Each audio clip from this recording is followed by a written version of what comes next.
Well, Husam Zomlot is head of the Palestinian mission to the UK. What's his reaction? It's a historic day in every sense, and it's a historic week. A historic day because three countries have announced recognizing the State of Palestine, that is Ireland, Norway and Spain, to be followed by other countries. This is a historic day because out of this carnage that we have seen, the mass murder and destruction, out of this really awful moment comes this light. And it provides hope for a different path towards the future. It did show statesmanship and leadership in the part of these countries. And it is a historic week because of the ICC and the international judicial system finally taking a first step towards accountability, holding Israel accountable to the many war crimes committed over many years in Palestine. The recognition from Norway, Ireland and Spain, what difference will it make in practice?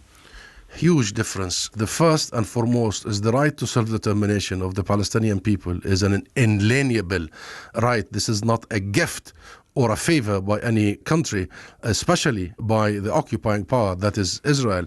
This is our birthright that should have been granted long time ago, and it has been delayed, long overdue, and look at the results. It led us exactly where we have been for the last so many months. But many other countries have already recognized Palestine as a state, and it hasn't changed anything on the ground. I just wonder what three more countries will do. No, it has, and that's why Palestine has become a state in the UN system, and that's how Palestine has used that leverage to make sure that our people are represented and our people are defended in international forums. And it has a very serious message if these countries are committed to international law and international consensus in the first place. And second, it also has a very strong message to the Palestinian people that when they say two states, they mean it. They are not just giving us a lip service. It also levels the field with Israel. Now there are two states recognized by the world who would only sit to discuss modalities rather than just negotiating the principles. The principles are never negotiated. It changes the whole dynamics of the equation. But Hamas seem to be suggesting that it's a result of their actions, that horrible massacre on October the 7th, that ultimately has led to this. No, James. It's Israel that's trying to portray it this way, and you are following the same cue here. No, I'm not following the same cue. I'm just quoting what they say. They're claiming it. Hamas are claiming it as a win. As I said, the brave resistance. This is exactly following Netanyahu's cues. He wants to minimize it for the last 7 months. The West particularly should have recognized the State of Palestine at least in 1999, 5 years since we signed the Oslo Accords. There was an international agreement that recognition will follow 5 years after the interim agreement. The world has been too late, in fact.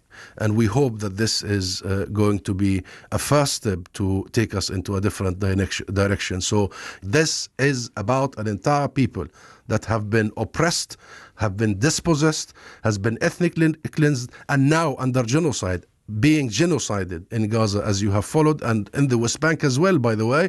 So this is about people's right for self-determination. This is about statehood, and this is about the international consensus. So the Palestinian people have earned this moment. Understood. What sort of state are these three countries preparing to recognise? The borders are undefined. Part of the territory is at war. I mean, one could argue that most of the territory is at war at some level. And also with a government in the West Bank that many Palestinians regard as dysfunctional at best and corrupt at worst.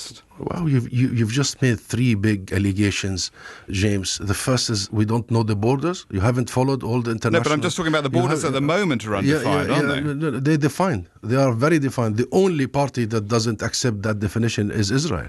So I'm thinking about whether the state that they're recognising is a functional state at the moment. And I guess many would argue that it simply isn't. According to whose standard? Your standards, James, or Netanyahu's standards?